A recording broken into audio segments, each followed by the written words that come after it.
ইমনের হাসপাতালের ভেতরের দোকান। ইমনের দোকান হাসপাতালের এক আশ্রয়স্থল। ইমন শহরের এক সরকারি হাসপাতালের ভেতরে ছোট্ট একটি দোকান চালান। একসময় তার ভাইও এই দোকানে কাজ করতেন, কিন্তু এখন তিনি বিদেশে চলে গেছেন, তাই সব দায়িত্ব ইমনকেই নিতে হয়। তার স্ত্রী মাঝে মাঝে সাহায্য করলেও দিনের বেশিরভাগ সময় তিনিই দোকানটি সামলান। এই হাসপাতালটিতে প্রতিদিন অসংখ্য রোগী ও তাদের স্বজনরা আসেন। হঠাৎ দরকারি কিছু লাগলে বাইরে গিয়ে খোঁজার সময় বা সুযোগ থাকে না, তাই ইমনের দোকানটি সবার জন্য অনেক গুরুত্বপূর্ণ।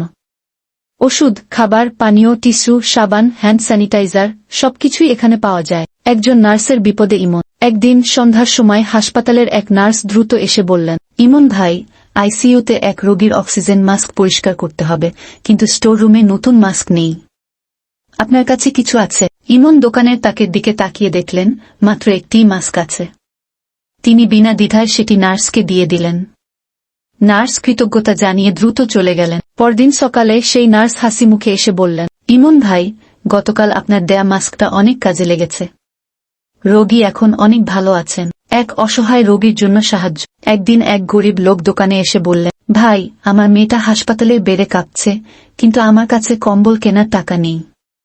আপনি একটু সাহায্য করতে পারবেন? ইমন দোকানের ভেতর থেকে একটি নরম কম্বল বের করে লোকটির হাতে দিলেন। আপনার মেয়েকে আগে আরামে রাখুন, টাকা নিয়ে চিন্তা করবেন না, বললেন ইমন। লোকটি কেঁদে ফেললেন, আপনার মতো ভালো মানুষ কমই আছে ভাই। ইমনের ভালোবাসা সবার জন্য। হাসপাতালের ডাক্তার, নার্স, রোগী ও তাদের স্বজনরা ইমনকে খুব ভালোবাসেন।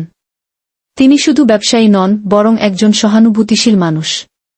অনেক সময় কেউ টাকা দিতে না পারলে ইমন বিশ্বাস করে বাকিতে জিনিস দিয়ে দেন।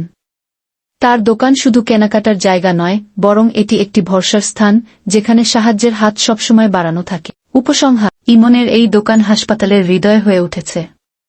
সবার প্রয়োজনে পাশে দাঁড়িয়ে তিনি শুধু ব্যবসা করেন না, বরং ভালোবাসা ও মানবিকতা বিলিয়ে দেন। তার জন্য হাসপাতালের সবাই দোয়া করে, আর এভাবেই তার দোকানটি শুধু একটি ব্যবসার স্থান নয়, বরং একটি মনের জায়গা হয়ে উঠেছে।